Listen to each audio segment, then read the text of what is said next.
نحمده ونصلي ونسلم على رسوله الكريم۔ سورہ مریم آیت نمبر 16۔ اعوذ باللہ من الشیطان الرجیم، بسم اللہ الرحمن الرحیم۔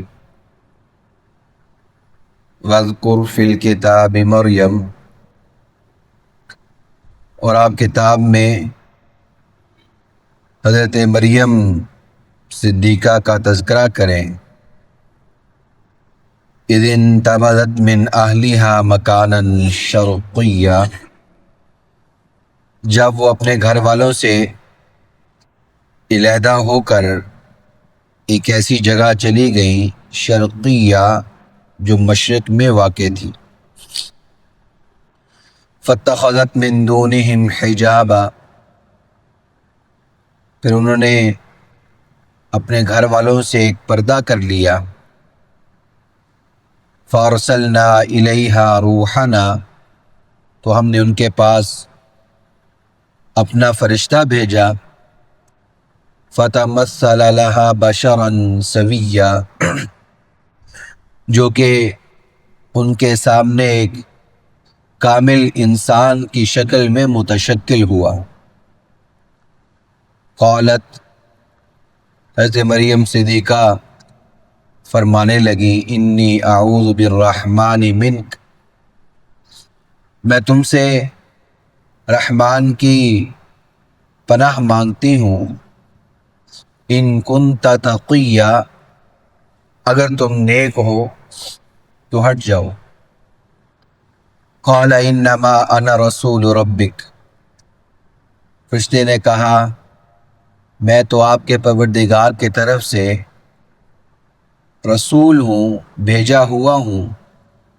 لِأَهَبَ لَكِ غُلَامًا زَكِيًّا، تاکہ میں آپ کو ایک پاکیزہ لڑکا عطا کروں۔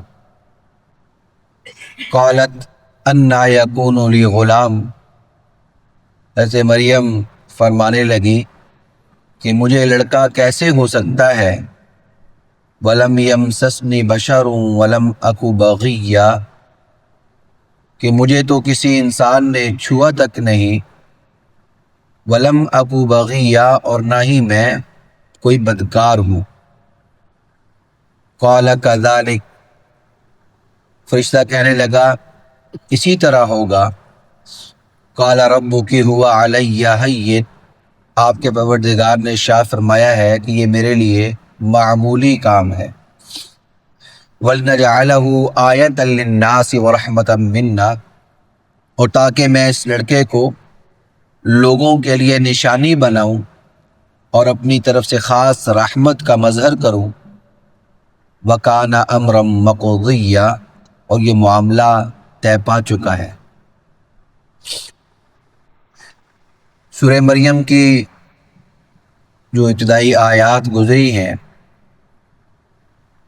ان میں حضرت مریم صدیقہ کا جو ایک خاندانی تعلق تھا حضرت زکریا علیہ السلام کے ساتھ، اور حضرت مریم کو ہی دیکھ کر جو حضرت زکریا نے اللہ رب العالمین سے بیٹے کی دعا مانگی تھی، پہلے اس کا بیان گزرا ہے اب تک۔ اب یہاں سے سورت کے جو نام رکھنے کی وجہ ہے سورہ مریم، اللہ رب العالمین نے یہاں سے حضرت مریم صدیقہ کا تذکرہ ذکر کیا ہے۔ تو ارشاد فرمایا کہ حبیب کریم اذکر فی الکتاب مریم، آپ لوگوں کے سامنے اب کتاب میں، کتاب سے مراد یہاں قرآن مجید ہے، کہ اب قرآن پاک میں آپ لوگوں کے سامنے حضرت مریم صدیقہ کا تذکرہ بھی کریں، ان کا حال بیان کریں۔ اور مقصد میں شروع میں عرض کر چکا ہوں کہ یہودی جو کہ دشمنی میں مبتلا تھے، اور نصارہ جو کہ حضرت عیسیٰ علیہ السلام کی محبت میں غلوف میں مبتلا تھے، ان کے سامنے ان دونوں غلطیوں کی نشاندہی کرنا اور حقیقت حال کو واضح کرنا مقصد تھا رسول اللہ صلی اللہ علیہ وسلم کی شریعت، چنانچہ اسی کا یہ بیان ہے۔ تو شاہ فرمایا کہ آپ ان کا تذکرہ کریں۔ چنانچہ بات کو یہاں سے شروع کیا کہ دن تبرت من اہلہا مکانا شرقیہ، کہ ایک موقع ایسا آیا کہ حضرت مریم جو ہے وہ گھر والوں سے جدا ہوئی ہیں، اور جدا ہو کر ایک ایسی جگہ پر تشریف لے گئی کہ جو مشرقی جانب واقع تھا۔ اب وہاں پہ جدا ہو کر کیوں گئی، اگلی آیت میں آ رہا ہے انہیں پردہ حائل کر دیا۔ تو مختلف باتیں یہاں پر روایات میں ملتی ہیں۔ زیادہ درست بات یہی ہے کہ چونکہ ان کو ان کی والدہ نے وقف کیا تھا عبادت کے لیے، ان کی خواہش تو یہ تھی کہ مجھے لڑکا ہوگا تو میں لڑکے کو بیت المقدس کے لیے وقف کروں گی، لیکن جب وہ لڑکی پیدا ہوئی تو عرض کی کہ یہ تو میرے ہاں لڑکی جو ہے وہ حمل ٹھہر گیا، لڑکی کا وجود ہوا ہے، میں تو لڑکا چاہ رہی تھی، لیکن بہرحال میں لڑکی کو بھی اللہ کی راہ میں وقف کرتی ہوں۔ تو یہ عبادت کے لیے ان کو چونکہ مختص کیا گیا تھا، اسی عبادت کے مقصد کے لیے جیسے ان کی ترتیب تھی، انہوں نے پردہ حائل کیا تاکہ وہ جو مخصوص اپنے اوقات ہے اس میں عبادت کے لیے اپنے آپ کو جدا کر کے گھر والوں سے الگ کر کے خلوت لی جائے اور عبادت کی جائے، تو اس کے لیے انہوں نے یہ کام کیا۔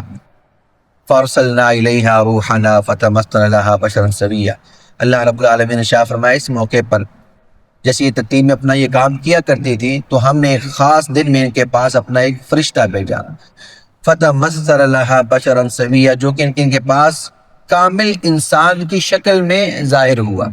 چونکہ میں پہلے یہ بات عرض کر چکا ہوں کہ فرشتے کو انسانی آنکھ دیکھنے کی سکت نہیں رکھتی، اس کے اندر یہ طاقت و صلاحیت نہیں ہے، یہی وجہ ہے کہ فرشتہ انسان کی شکل میں متشکل ہوتا ہے۔ حضور نبی کریم صلی اللہ علیہ وسلم نے اپنی مبارک اور بابرکت آنکھوں سے اصل حالت میں حضرت جبریل امین کو دیکھا ہے، لیکن جو دیگر لوگ ہیں وہ اس کی دیکھنے کی سکت نہیں رکھتے، چنانچہ فرمایا کہ فَتَمَثَّلَ لَهَا بَشَرًا سَوِيًّا۔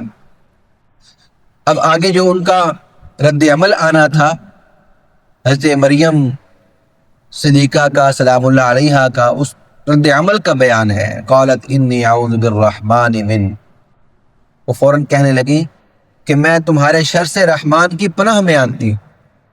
یعنی یہ وہ فطرت ہے جو اللہ رب العالمین نے عورت کو ودیت کی ہے، یہ وہ فطرتی بات ہے جو اللہ نے شرم و حیا، ایک خوف، ایک ڈر، ایسے تمام معاملات اور حالات میں عورت کو ودیت کیا ہے جو کہ فطرت کا حصہ ہے، یہ اس کا بیان ہے۔ فوراً ہی کہنے لگی انی اعوذ بالرحمن من، تم مجھے کوئی نقصان پہنچاؤ، مجھے کوئی تکلیف پہنچاؤ، اب تم اس خلوت میں میرے پاس آ گئے ہو تو میں رحمان کی پناہ میں آتی تاکہ تم مجھے کوئی نقصان اور تکلیف نہ پہنچا سکو۔ ان کنت تقیا، اگر تم متقی پرہیزگار ہو، اچھے نیک آدمی ہو جو کہ ان کی حیث سے نظر آیا ہوگا، تو پھر کیا کرو، تم یہاں سے ہٹ جاؤ، تم اس طرح خلوت میں نہیں آنا چاہیے۔ اگلی بات معذوف ہے کہ ان کنت تقیا، اگر تم نیک ہو، جیسے ہم کہتے ہیں بھئی اگر تم مسلمان ہو تو تمہیں فکر کر چاہیے، اگر تم فلاں کے بیٹے ہو تمہیں لحاظ کرنا چاہیے۔ مطلب یہ ہوتا ہے کہ بظاہر تم، اور حالات جو ہیں وہ یہی بتا رہے ہیں کہ تم بندہ مومن ہو، مسلمان ہو، تم فلاں کے بیٹے ہو، تو اس کا تقاضا یہ ہے کہ تم یہ کام نہ کرو۔ تو اس کو فرمایا ان کنت تقیا، اگر تم نیک ہو، پرہیزگار ہو تو یہاں سے ہٹ جاؤ۔ قال انما انا رسول ربک، تو وہ فرشتہ چونکہ اللہ کی طرف سے بھیجا گیا تھا، عرض کرنے لگا کہ میں تو آپ کے پروردگار کی طرف سے بھیجا ہوا ہوں اور قاصد کے طور پہ آیا ہوں، اور میرے ذمہ جو بات ہے وہ یہ ہے لِأَهَبَ لَكِ غُلَامًا زَكِيًّا، میں آپ کو ایک پاکیزہ لڑکا جو ہے وہ عطا کروں۔